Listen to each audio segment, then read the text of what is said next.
where we pull back the curtain on how the top businesses in the world sell more with less resistance.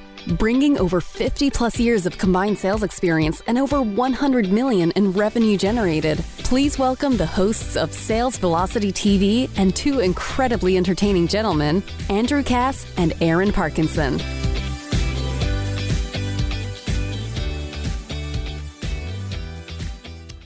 Aaron, how are you, my friend? I want to bring up a quick little screenshot here for those watching on video of a very popular show we did. I want to say about a month ago. It's now beginning of November 2023. And don't know if you saw the cover of Time magazine, but have you seen The Believer?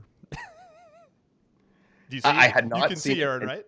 I had not seen it until you showed it to me 1 minute before we started this. I didn't want to give you any time to think about it or say anything, but we did a show on the power of personality. I think it was called in business. It's over at salesvelocitytv.com. And I thought it was a fantastic show. We got some great feedback on what Deion Sanders as a personality is doing to the business of college football. And he just made the cover of Time magazine called The Believer, how Deion Sanders is changing football forever. I mean, they're 7 weeks in. I think they're 4-4, 4-3. It's a good season so far. There are a couple games they should have won. But we talked about the personality and how it ties to the business of college football. We always try to tie everything back to business or sales. And he's turned Colorado into a mecca for football in one season. But everybody's noticing and everybody wants to be associated with this Deion factor. And we're going to talk a little bit about that today in The Power of Proximity, which I think makes an interesting sequel to that show, which was The Power of Personality in Business and how to use that. But now it's about tapping relationships and aligning yourself with maybe personalities and people and influencers like Deion. I was excited to talk about this show today because we've seen a bunch of different things happen over the last couple of weeks. And you can be one of those people who just consume and they go, that's interesting. Or you can be one of those people that goes, what can I learn from this scenario? Mm-hmm. So there's a couple I want to talk about. I want to talk about Rogan. I want to talk about Patrick Bet-David and DeSantis this week. These guys, I want to talk about even Patrick Bet-David and Tom Brady, right?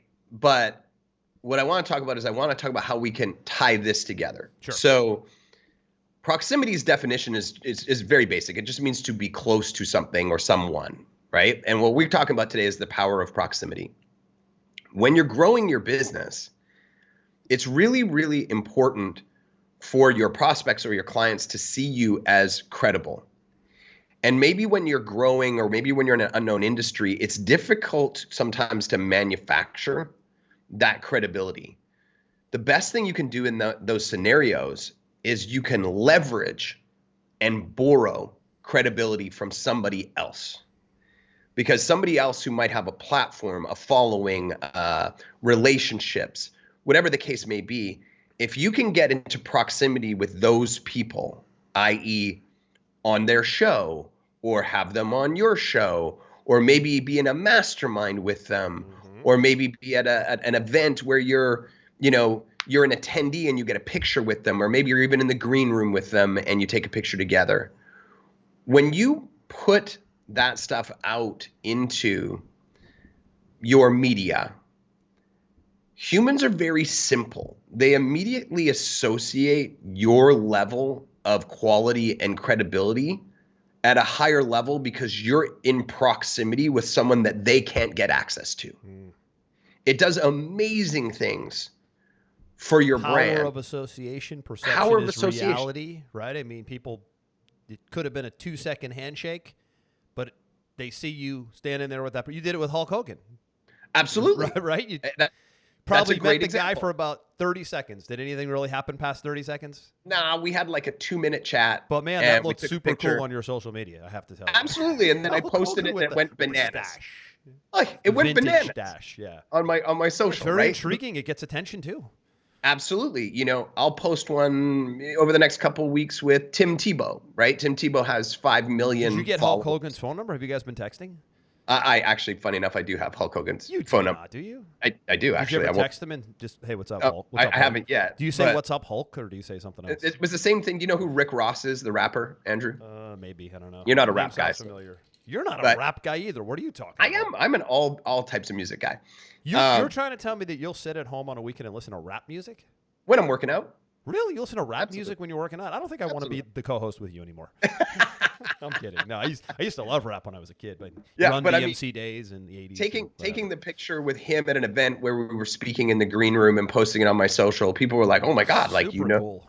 You know Rick Ross, right?" I've got his manager's phone number in my phone. If I'm having conversations and we're talking business with somebody and let's just say they're a Rick Ross fan, I'm like, "Oh, you mean like this guy?" Or when you and I had Jordan Belfort's phone number on speed dial after The Wolf of Wall Street came out, that proximity instantly elevates you in the eyes of people you either want to sell or people that you want to do business with. Sure. Because they can't get to them. Right. And what's happening right now with Deion Sanders is, let's be honest, okay, he went to a Division 4 college. I think it was Jackson. Was it Jackson State originally? There's no Division 4, but I think they were 1AA or 2. I don't think they were that low. I don't know the terms as well as you do. So yeah, but he went there. A decent school. It was.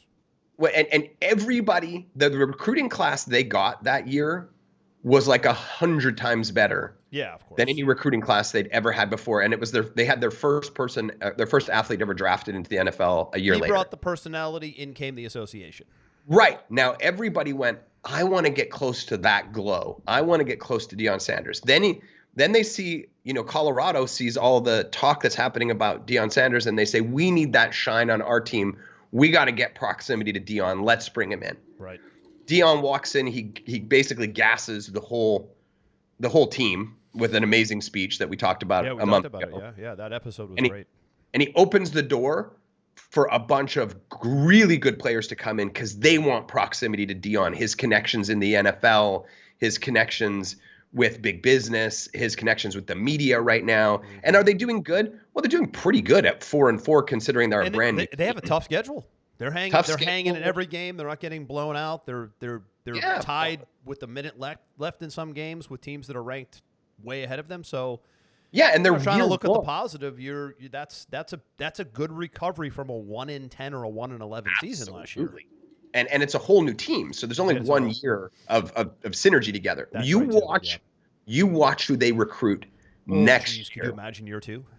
Because the players that are looking at their options, either through transfer portal or being recruited, are going, do I want to go to Illinois or Iowa, or do I want to be coached by the guy on the cover of Time magazine? I want to leverage his shine. Yep. Right? I want to be in proximity of that greatness selfishly for my own brand. Yep. And so that team's only going to get exponentially better next year. Exactly. Right? I'm speaking at an event, as you know, in January in Las Vegas, Andrew, and the keynote speaker is Richard Branson. I'm absolutely going to be in the green room. I'm absolutely going to introduce myself. I'm going to try to give value to him in some way so he remembers the introduction. Mm-hmm. And I'm going to take a picture with him, and I'm going to put it on my website and put it on my social. And when people are doing research on me, because of that proximity to Richard Branson at that point, they're instantly going to up-level their opinion of me, even though they know nothing about me. Right? And what you were losing your mind about this week was one of our new favorite people, was Patrick Bet-David. God, Jesus, guy's a beast. Animal. And every time I turn around, he has not just a guest, but an icon of some sort in his inner circle, on his show, or on his stage. Now, be honest for a second. I introduced you to Patrick Bet-David's show about this year. I would say 3 months ago, maybe. This year, yes. And you were a little bit hesitant. You were like, I'll go check it out. Blah, blah, blah, blah, blah. And then you kind of started going down the rabbit hole a little bit. And you were like, man, this guy's really good. Man, this guy's really good. And then all of a sudden, he interviewed Tom Brady. On his stage at his event. I couldn't even imagine what that must have cost, let alone. Right. And last week, he interviewed Ron DeSantis after posting a picture the night before at Yankee Stadium, which he bought a percentage of, saying, Ron DeSantis showed up at our box today to hang out with my family. You have been losing your mind. But because he gets them so quick. And what has happened in your mind? How has your opinion changed of Patrick Bet-David due to his proximity to those people over the last month? Yeah, great question. I have become more and more impressed with him and his show. I like the show anyways. I really love their format. For those that don't know the Patrick Bet-David show, I think it's called PBD Podcast. So we'll give a great plug. Valuetainment or PBD Podcast. Valuetainment is the brand. We'll give a great plug because it's one of my favorite podcasts now, thanks to you. That and the Joe Rogan Experience are the two big ones. They're probably the two biggest out there, actually. These are real man conversations. I really enjoy it because it's nice to have real men talking about real men things versus all the other identity politics, social ideology crap that we're hearing out there on the news, right? So it's really great to hear these conversations, and he's pulling some great people in. So as he kept pulling people into his show, at first couple episodes, it was him and his crew. He has a crew of, I think, there's 3 of them. Yep. Sometimes 4. And they have a beautiful studio in Fort Lauderdale. They're all Florida guys. And then they just started pounding these big-name guests out of nowhere, Aaron. I mean, they did it before, but this year, if you look at the roster of this show on Spotify, if you go to the Patrick Bet-David Show, PBD Podcast on Spotify, or even an Apple, and you look at the caliber of the people that he's brought onto the show, I'm like, how is he getting them, number one? But I become more and more impressed with him because of what you're talking about, which is because of the caliber of the people he's aligning himself with. And then he's doing an event with 3,000 people in Miami. They did it in September. Tom Brady's the keynote.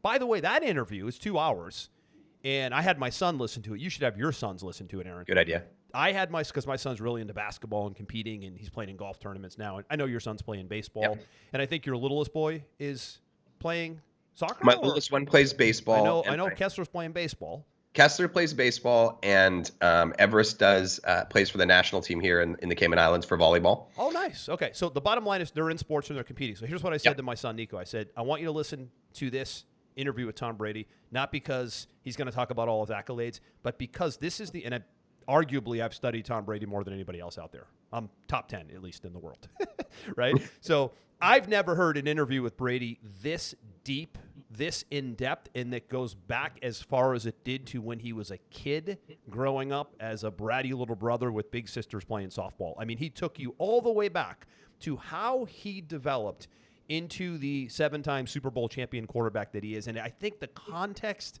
of what he went through as a kid, all the adversity. He was never good. He was never number one. He was never picked first. He was always an underdog. Even as far as at Michigan, splitting time, platooning time, Aaron, with another quarterback in his senior season. I mean, to getting picked 180, to being 4th string on the Patriots, like everything was coming from behind. So I'm like, Nico, listen to this and listen to all the adversity and all the times he could have quit along the way because he was not the greatest and the most talented. And I said to my son, I said, you're not a God-gifted athlete. I wasn't either. I had to develop myself intensely just to be somewhat good, right? Yep. So I said, you're the same. You're not going to be a gifted basketball player. My guess is your son's probably not a gifted Tiger Woods-style baseball player. So you're going to have to figure out a way to outwork everybody else because you might lack the God-given talent. And that was the Brady story. He said, where I was a God-given prodigy was nobody could outwork me. And he took you on that story, Aaron, from kid to elementary school to high school to college to the pros to where he is today at 45 years old. It's just, and again, looping back, long answer to a short question there, is Patrick Bet-David had him on stage for 2 hours, so he had the time to pull all that out of him. It was such a great interview. But I was like, man, how did he get Tom Brady? Of course he paid. Guy has big money, so there's a money play here as well. I know what people are thinking. Like, oh, well, he probably paid him $100,000 to get on a stage. He probably gave so he had Ron DeSantis in his studio. I know, we'll get to it. He had Ron DeSantis in the studio this week. They met for the first time at a Dolphins game. I saw them meeting on social media, shaking hands. Hey, Governor, we moved to Florida because of you, the whole thing. The next day, he's got a 60-minute interview in a studio with Ron DeSantis. Phenomenal interview, by the way. Phenomenal interview with Ron DeSantis. Really just a good down-to-earth interview. And I'm like, well, he must have given him probably said, I'm going to donate a chunk of money to your campaign. Can you be on my show? So I'm guessing he's paying to play. The question, though. Here's the question. Was Patrick Bet-David trying to get DeSantis on his show because he wanted proximity to DeSantis? Or has Patrick Bet-David's show got so big that DeSantis wanted to be on Patrick Bet-David's show to get proximity to him. I think it's a fantastic point, and I think it's both, and that's great for everybody. Right? Think about it. It's probably a bit of both, but his show has got so big and his followers are so tribal and that it's good business for DeSantis to be on that show right now. It's really good. Now that show covers a lot of politics, right? They interview everyone. They had Vivek Ramaswamy on. They had on Larry Elder, who was a former candidate. They've had on now DeSantis, so that's 3 Republican candidates. There's nobody in the Democrat Party they would waste time interviewing. They had did he? I don't know if he got RFK yet, but he probably will. And probably will. He's about whether he wants to get Trump or not. Like he's the kind of guy who said, I want to interview everybody in the race. Now Biden wouldn't even show up because he's a big fan of RFK, and he likely will get him on the show, and he would like to interview Trump. I don't think he feels like he's at that level yet where I don't see how Trump at this point. But he was pushing Joe Rogan to interview Trump because he said Joe could get Trump on there. So and that's funny, Aaron. So to this point of proximity. So then Patrick Bet-David was a guest on the Joe Rogan Experience about 3 months ago. Another amazing interview. And that huge things for him. A real man interview. It was great. And Patrick Bet-David, did you notice he almost turned it around and made it like the Joe Rogan interview? He's a great question. He's a great PBD does a good job of asking questions. He's a big question guy. He's a lot of podcast guys. You and I just sort of talk back and forth, but he's prepared. You see he has his papers and his script, old school pen and paper, and he has a lot of questions, and he moves quick. So when he had DeSantis, he's like, okay, good, next question. Boom, hits him with a question. Okay, good, next question. He has questions prepared, ready to go. That's his style, and I like it because he brings a lot of good stuff out of people. He brought some really great information out of Ron DeSantis. He brought some really great information out of Joe Rogan as a guest of the Joe Rogan Experience, which I thought was great as well. So he's everywhere, and he's been doing it a long time, and we know he's paying to play, so we're going to just be clear. There's a way to do it. Investing in these relationships can pay off big time. These are endorsement-style investments, but maybe the smaller person is saying right now, well, I could never go out and give a Ron DeSantis campaign $10K or give Brady $100K to be on my stage. What should I do? Well, and that's the important thing, because people are, if they're listening, they're saying, okay, I understand what you guys are saying. I understand that I want to be around the right people to get the right contacts, to establish the right relationships, to take pictures with people, to be seen as part of that circle. I understand I want to leverage people on my show or on their show, but how do I do this if I'm starting from scratch? So if I'm a nobody in a niche and I'm new and I just started a new business, we're talking about the elite level influencers here on the show. Deion Sanders, Tom Brady, Ron DeSantis, Patrick Bet-David, Joe Rogan, Vivek Ramaswamy, RFK. I mean, these guys are next level. So how do we pair that? Let's bring that down a notch. So the first thing I would say is that people overlook what they already have. So here's an example that I'll say. Okay, let's say you're a business and in your local area, you have served 10 of the most well-known businesses. Let's just say you were in the restaurant service industry, right? And your customers had been like Applebee's and Chili's and I don't know, give me some other ones like some big steakhouse, like the restaurant chains like the Chipotles of the world. Sure, right? That shows a level of proximity. Are you out there putting out content about how you've worked with Chipotle, how you've worked with Applebee's? Is it on your site? Who have you served, right? Who have you served? Does it say trusted by and all of these big brands? Because it's not just about proximity to people. People also value proximity to brands. Yes, for sure. Right? If you're walking into a Chipotle to do a service and when your team is in there, are you putting together some content saying, hey, we're out in front of Chipotle, one of the biggest restaurants in the world, and we're working on this for them right now. We're super, super excited to be doing this for them. That's super excited that they trust us. And so all of a sudden you got proximity to a multi-billion-dollar brand, and the restaurant that's either down the food chain or up the food chain is going, oh, well, they must be good, right? Chipotle trusts them. We could certainly trust them. Yeah.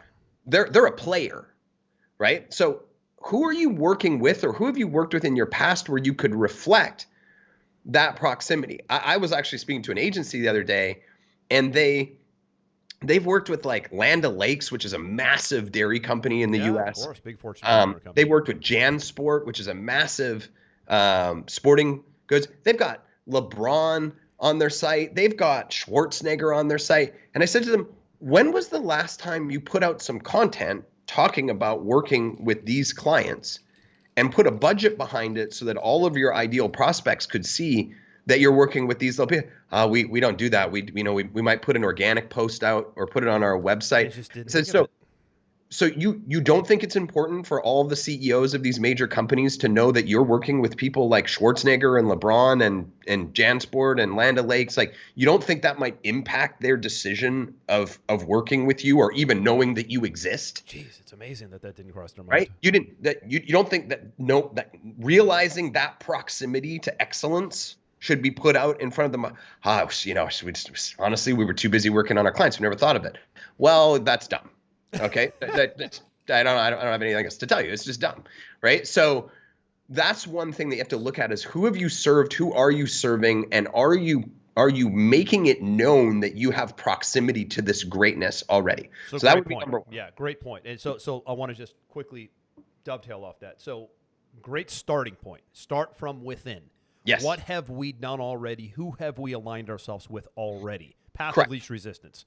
Correct. Do you want to do a second one? Because I have a second one. I have multiple, so if you want to go now, you go. So two things I want to mention. Number one, you mentioned Schwarzenegger. Have you seen the new documentary, not to get off track, called Schwarzenegger that just was released? Did you watch the whole thing? Whole thing, loved it. I just started it. It's okay, loved it. Episode 1 was off the charts. Talk about a brand, right? Yep. You triggered that for me. But here's the thing. There is a way to speed this process up. So there's two ways. There is something we all take serious and we all immediately associate with credibility. Two things. There's press, as in press releases, and there's writing of a book. Right? These are two things that, as a society, we're wired to go, if they wrote a book or if they got picked up by the press, they must be an authority in their space. Sure. Right? So you have that, and that's something we've talked about quite a bit is publishing. You could have a press release done on your launch. We're getting ready to rebrand and relaunch our entire podcast here. It won't even be called Sales Velocity TV and Radio anymore. When we do that, we will do a press release. We will do a launch. We will get into as many media circuits as we can, right? So you can do that pretty inexpensively, and you can have press syndicated all over the place. And the other one is for Hold not on. a lot I want to of pause on that. I want to pause on that for a second. So now you might be saying, well, how does that tie into, I can see how that ties into credibility, but how does it tie into proximity? What if you took your book and you did a little research and you found the mailing addresses of 100 of the most influential people that you think might resonate with what the book that you wrote, and you sent them a copy, and maybe 2 or 3 of them got on their social and said, you know what, this is a really great book. I highly recommend you get it. And you could capture that. And all of a sudden, your customers, your prospects are like, hold on a second. That girl thinks this book is amazing. They're tied together somehow. Like, that's how you could manufacture that proximity in that environment. I didn't want to. No, it's a great point. It's all manufacturing. That's the word. It's manufacturing. Right? You're either going to do it with a big spend, you're going to do it with some spend, or you're going to do it with rolling up your sleeves and getting to work and reaching out to people on social and doing press releases. And the other thing I was going to mention is we see quite a bit online, the as seen on NBC, CBS, Fox, right? There are firms out there that will get you placed for not a lot of money, by the way. Absolutely. They'll either get your content placed. So, for example, maybe it's an article or a blog, or maybe it's a podcast episode, or maybe it's you showing up in a studio and doing a quick speaking gig for a minute, and they will syndicate you on local networks, which are subsidiaries of the NBCs and the CBS and the Foxes of the world. And then you get to legitimately use the as seen on Fox, CNBC, CBS, ABC. You get to use that on your websites, and that's another example of aligning yourself with the big name networks as well. Absolutely. Not people proximity, but like you said, brand proximity, and media proximity as well. Absolutely. And so now here's the one that is actually the easiest. It's pay to play. Pay to play. Yeah. There's 2 ways. This is what PBD's doing. It's what PBD and many others, right? So number one, Joe Rogan, too. You know, he's paying people to come in. I'm listening to the Elon Musk interview right now. Do you think people are showing up for free? I think they're showing up for free. At his so now he's got to a level now where they're probably going, it's worth it for me to – he doesn't He doesn't have to pay anybody. They need to pay him now. The They want roles have proximity to switched, him. I think. Yeah, exactly. They want proximity to him now. And how in about his the audience is right? enormous. So, number one, getting involved in charities good one. locally Yeah, good one. is a great way to create content that shows that you care. But it's also a great way to meet people that can be major players in your environment. And you can establish business relationships with them, but you can also capture that content and start to leverage that proximity in your marketing that, oh, I was meeting with the CEO of Levi's today, who happens to be part of my, charity. You don't even have to say it's part of my charity. I was meeting with the CEO of Levi's today. That's like, all of a sudden people are like, what? Right? So joining charities is a pay-to-play model because you actually have to either do work or you have to donate to the charity, right? So, which is a good thing for everybody, right? For everybody, it's something right? you all should be doing. It's a tax deduction, and you're helping the charity. Absolutely. There's local commerce groups, like the old ones, like the ones back in the day were like Rotary and stuff like. Remember those? Aaron. Rotary clubs and Rotary Club and Columbus or whatever. There's a ton of them. There's guys that still go and speak at those things. I'm like, man, have you realized there's a whole new world out there that? But that's their proximity to deal makers, and so they can create deals, they can do good, so on and so forth. Other ones are you can join things like masterminds, right? I joined a mastermind. It was $1,200 a month. There's 350 super high level entrepreneurs, and as a result, I went to their event and I met with Robert Kiyosaki's wife, Kim Kiyosaki. We had a chat. She was there without Robert. Yeah, she was there. They're divorced now. Is that right? I did not know that. Yeah. Oh, so wow. They were. That was the Rich Dad Poor Dad empire was the two of them. That must have been a mess. Absolutely. She actually she might have been the brains of that empire. I'm not sure, but had a conversation with her, took a picture with her. Haven't posted it yet, but I'm going to do that. And people are like, wow, like he's close to one of the most famous authors and publishing companies of all time. Yep, exactly. Great. I was with Hulk Hogan. I took a picture of that. I had some great conversations with the 300 attendees. I ended up coming back with like $1 million in business because you mentioned that on a podcast or two ago. Yeah, like I had proximity to the decision makers and the deal makers that I paid to get there. And a lot of people are like, I don't pay to be a member of that mastermind. Correct. Got you access to people that you probably never would have got access to before. So absolutely, that's another great one. Charities, masterminds, joining groups. Press, PR, as seen on, and then obviously pay to play. That's on a smaller scale. Buying the people, if you have the money, could be interesting too, right? It's also, Aaron, the free ways. This is the podcast model. The podcast model is huge. Get a show. We talk about it all the time. It's not that hard to do. There's never been a time in history where the walls to publishing, like we're doing on a show right now, have come down. In publishing a book too, where they've come down to the point where you can do it at no cost.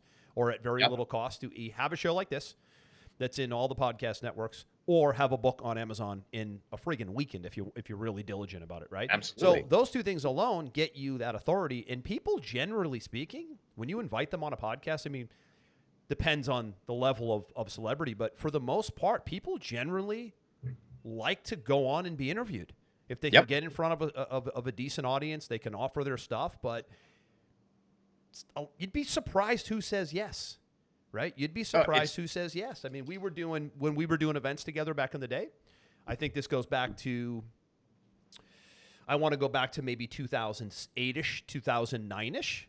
I played football in high school with Matt Hasselbeck, who was an 18-year NFL quarterback, probably going to be a Hall of Famer. His numbers warrant it.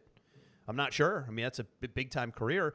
And I reached out to him on Facebook and said, hey, listen, we want to do a segment on leadership. I want to see if you want to speak at our event. We paid his fees to come out. Wasn't terribly expensive because he was still playing and he was young and he was just getting into the Seahawks at that point. But social media gives you more access to people than you ever thought possible. And you'd be shocked. The worst you're going to get is a no. Absolutely. You'd be shocked how simple it is today to get to people. And how simple it is today to maybe get them on your show or do an interview with them or get them to your event. And then you build that potentially could be a great relationship that maybe goes past that speaking gig or that guest. And I'll wrap it with this. Live events are a great one because, for example, you could go to like Patrick Bet-David does events, right? You could go to Patrick Bet-David's event and pay, I don't know what he charges. Let's just say he charges $250 for a ticket. And you could be in the general admission. Or you could pay $1,000 a ticket, let's just say, and it's a VIP ticket, and you get to have a dinner with the VIP members and him, and you get to take a picture, whatever, right? True. If you're in some type of space where they know who Patrick Bet-David is, you see this all the time. That's where you pay that extra money to meet him. You never know how that relationship might develop, but taking a picture, posting it in your social, putting it on your website, all of a sudden when people are looking at two different people to make a decision and they're like, hold on a second, this guy's got a picture with Tony Robbins, Patrick Bet-David, Gary Vee, Arnold Schwarzenegger, and they look at the other one and they're like, I don't see anything.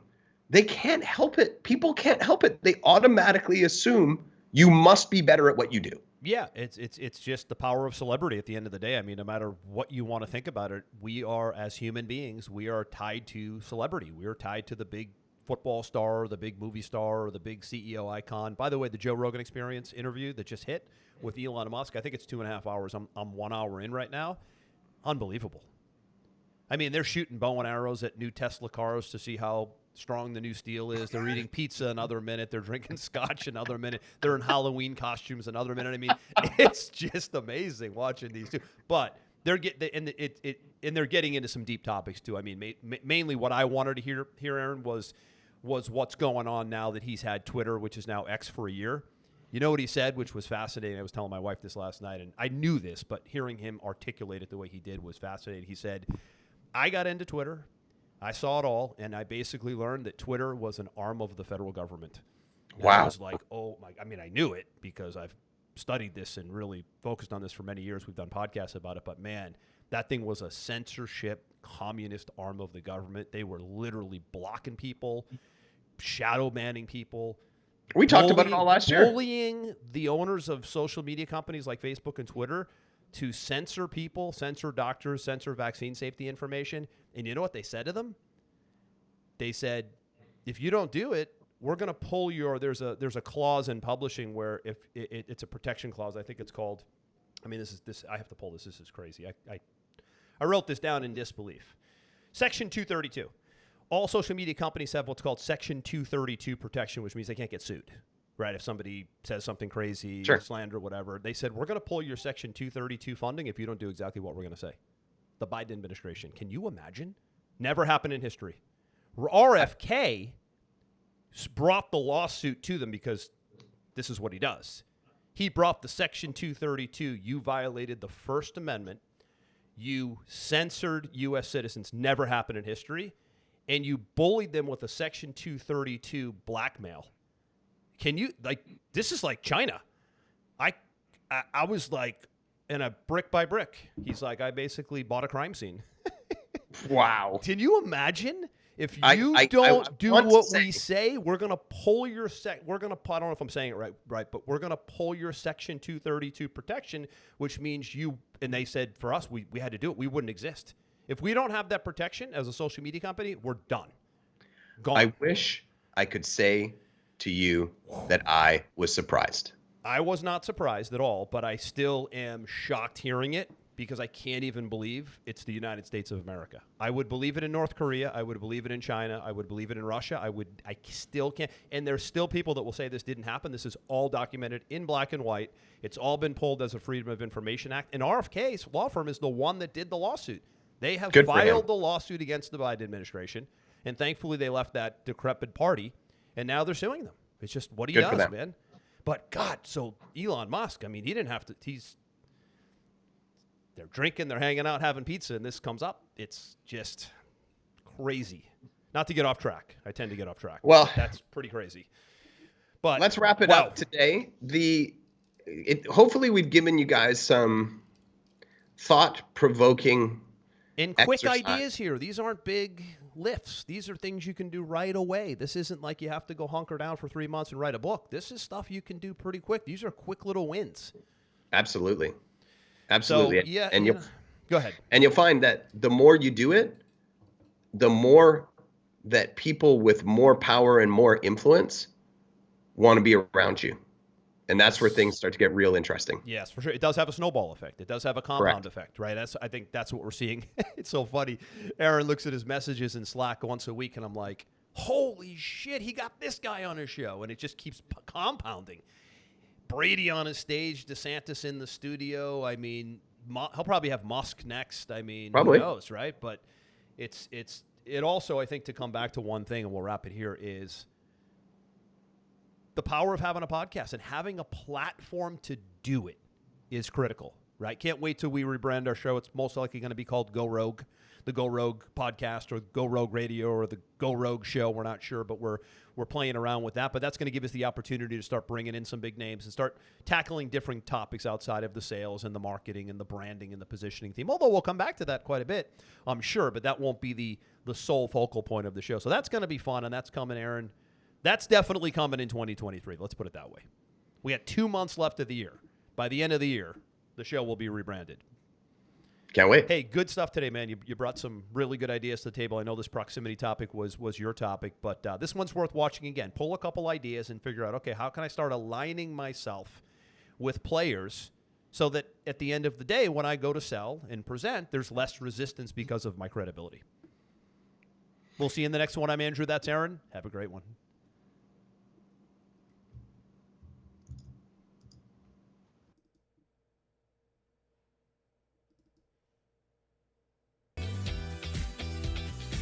We hope you enjoyed this episode. Sales Velocity TV is powered by Pipeline Pro, the ultimate all-in-one sales pipeline management and marketing automation platform that makes all others obsolete. And we can prove it. Take a tour at gopipelinepro.com. See you on the next episode.